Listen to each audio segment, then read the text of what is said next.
السلام علیکم ورحمۃ اللہ وبرکاتہ۔ جہاں بھی رہیں خوش رہیں، آباد رہیں، شاد رہیں۔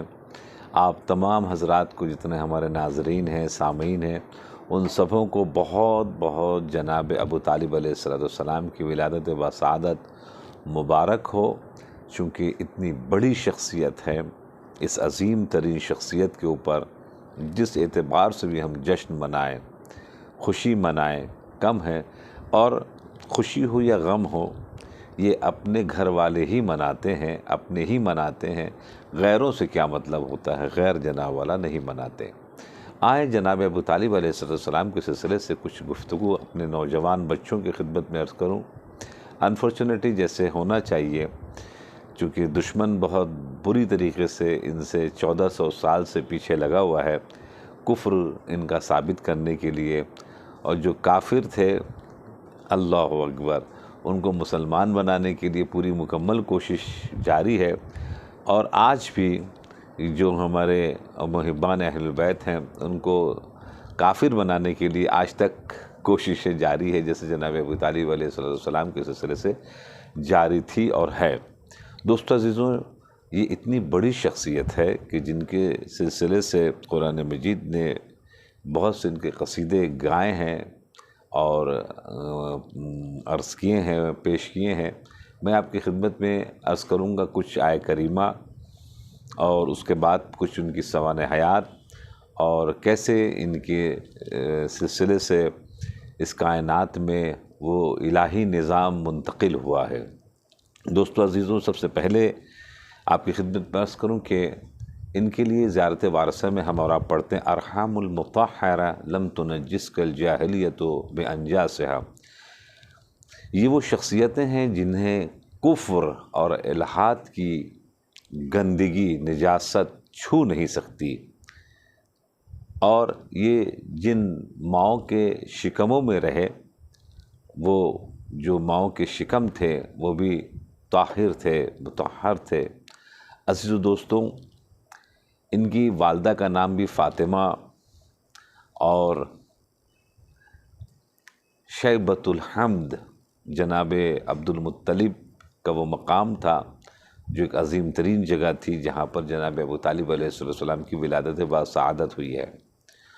اور ولادت بسعادت کے بعد یہ اتنے عظیم مرتبت تھے کہ جناب عبد المطلب نے اپنی نمائندگی اور نیابت ان کی زندگی میں ان کے سلسلے میں اعلان کر دیا تھا۔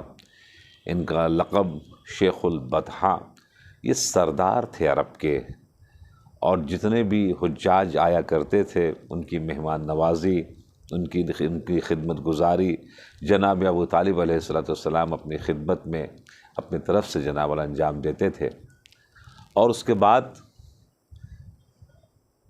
جب 7 سال کی عمر ہمارے پیغمبر اکرم کی ہوئی ہے، چونکہ رسول اکرم کی ولادت سے پہلے ان کے والد محترم کا انتقال ہو گیا، تو پھر جناب عبد المطلب نے ان کو سنبھالا، ہمارے پیغمبر اکرم کو، اور اس کے بعد پھر 7 سال کے بھی زندگی میں تھے کہ جناب عبد المطلب کا انتقال ہوا، تو انہوں نے انتقال سے پہلے پیغمبر اکرم کو جناب ابو طالب کے حوالے کیا۔ بعض روایت میں یہ ہے کہ انہوں نے آزاد چھوڑا کہ جو بھی آپ کو پسند آئے آپ انہیں اختیار کریں، ان کے حوالے آپ کو کر دیا جائے گا تاکہ آپ کی حفاظت ہو سکے۔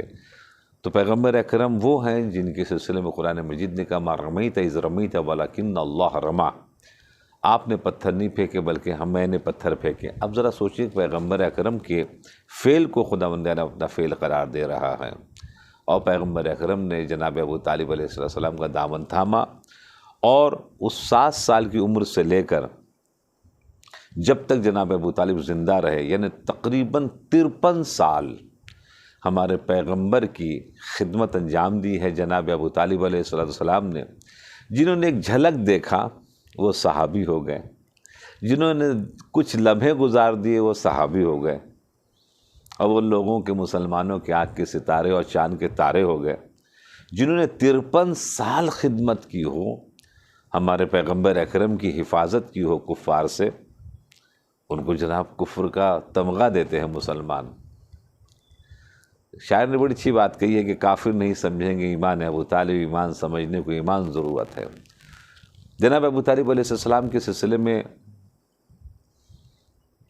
قرآن مجید نے کہا الم یجد کا یتیمن فآویٰ، تو جب میں نے آپ کو یتیم پایا تو میں نے پناہ دی۔ کس نے پناہ دی؟ جناب پیغمبر اکرم کو کس نے پالا؟ تاریخ سے جا کے پوچھیں۔ جناب ابو طالب اس شخصیت کا نام ہے کہ ان کے فعل کو اللہ اپنا فعل قرار دے رہا ہے۔ اب جناب ابو طالب کے سلسلے سے کچھ باتیں عرض کروں کہ یہ بہترین شاعر بھی تھے، 3000 اشعار ان کے عربی میں توحید کے اوپر ہیں، اور بہترین بزنس مین تھے۔ جناب ختیجہ سلام اللہ علیہا کے بزنس کو آگے بڑھانے کے لیے ان کا بہت بڑا ہاتھ تھا۔ جناب ختیجہ کا بزنس جو تھا وہ ٹرانسپورٹ یعنی اونٹوں کا بھی تھا، گولڈ کا بھی تھا، اور کھجوروں کا بھی تھا، مگر اس کے ساتھ ساتھ جناب ہمارے ابو طالب علیہ السلام ان کے ساتھ اپنا بھی جناب بزنس کیا کرتے تھے، ساتھ ساتھ ان کے بزنس کے ساتھ، اور ان کے بزنس کو بہت آگے بڑھایا تھا۔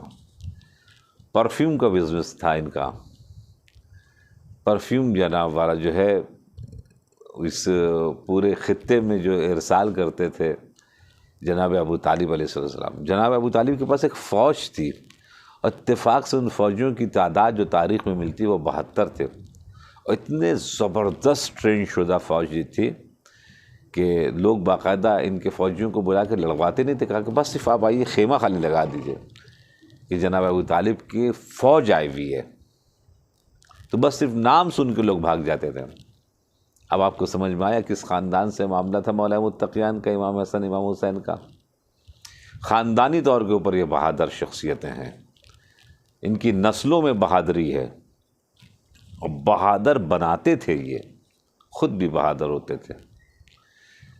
جناب ابو طالب علیہ السلام کی علمی شخصیت کے سلسلے میں یوں سمجھ لیجیے کہ اگر آج شادی کسی کی ہوتی ہے تو وہ اپنے مذہب کا مولانا لے کے جاتا ہے، خدا نخواستہ اگر کوئی الٹا سیدھا کسی پنڈت کو لے جائے یا کسی اہل سنت کے مولوی کو لے جائے یا پادری کو لے جائے، قیامت ہو جائے گی، تو کہیں گے وہ جس مذہب کا ہوتا ہے وہ اس مذہب کا مولانا آتا ہے اور نکاح پڑتا ہے۔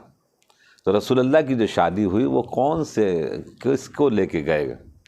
جناب ابو طالب علیہ السلام۔ اور اس کے بعد پھر جیسے ان کا انتقال ہوتا ہے تو وہ حکم خدا ہوتا ہے جبریل کے ذریعے سے کہ آپ مکے کو چھوڑ دیں۔ اب جو آنے کے بعد یہاں پر رسول اللہ صلی اللہ علیہ وسلم نے 10 سال مدینے میں گزاری ہے، چونکہ اس لیے کہ ان کا محافظ جو تھے جناب ابو طالب وہ اس دنیا سے گزر گئے، تو پھر جو کفار مکہ جو چاروں طرف سے گھیر چکے تھے، جس کو شب ہجرت کہتے ہیں، تو خدمت میں آپ کس کریں کہ جنہوں نے اتنا بچایا، اتنی قربانی کی، اگر آپ دیکھیں گے اسلام کو تو یہ جناب ابو طالب کے خاندان کی محافظت سے اسلام بچا ہے۔ شروعات میں جناب ابو طالب ہیں، بیچ میں مولا متقیان ہیں، اس کے بعد پھر امام حسین ہیں جو انہوں نے قربانی پیش کی ہے، ان کے پوتے نے۔ لوگ کہتے ہیں کہ رسول کے اسلام کو نواسے رسول نے بچا لیا، کیوں نہیں کہتے جناب ابو طالب کے پوتے نے بچا لیا؟ اتنا بڑا ظلم ستم ہے کہ آج ان کی قبر کو جا کے آپ دیکھیں جنت المعلی میں بہت چھوٹی سے لگے بچے کی قبر ہے۔ یہ ظلم کر کے رکھا ہے آج بھی مسلمانوں نے، اور اس کے ساتھ ساتھ کفر کا تمغہ بھی دے کے رکھا ہے۔ جہاں نے تجھ کو فقط اس خطا پہ چھوڑا ہے کہ تیرے لال نے ان کے بتوں کو توڑا ہے۔ کافر نہیں سمجھیں گے ایمان ابو طالب، ایمان سمجھنے کو ایمان ضرورت ہے۔ انفارچونیٹلی جیسے جس انداز سے ہم لوگوں کی کانفرنس ہونی چاہیے تھی قرآن کے ذریعے سے، احادیث کے ذریعے سے، ویسی نہ ہو سکی، مگر حصہ بقدر جسہ انشاءاللہ اگر اللہ نے چاہا اہل بیت کے صدقے سے وہ دینگاہ کیا تو اس شہر بمبئی میں ان کے ایمان کے سلسلے میں، جناب ابو طالب کی خدمات کے سلسلے میں محسن انسانیت، محسن پیغمبر کے عنوان سے انشاءاللہ کانفرنس بڑے پیمانے پر کرانے کی کوشش کروں گا، اور اس میں دوسرے مذاہب کے بھی بڑے بڑے اسکالروں کو بلا کر ان کے زبان سے جناب پیغامات جاری کروائے جانے کی کوشش کروں گا، کیونکہ اگر اس دور میں اگر آپ یہ نہ کریں گے تو کون سا وہ دور آئے گا کہ جس میں ہم ان کے لگے ہوئے دامن پر دھبوں کو جو خود ان کے دامن پر نہیں، جو لگانے والے ان کے دامن پر ہیں، ہم چھڑا سکیں انشاءاللہ تعالیٰ۔ تو اپنا بہت خیال رکھیے گا اور دعا میں یاد رکھیے گا۔ پھر سے مبارکباد پیش کرتے ہیں اور پروردگار آپ حضرات کو خوش رکھے۔ والسلام علیکم ورحمۃ اللہ وبرکاتہ۔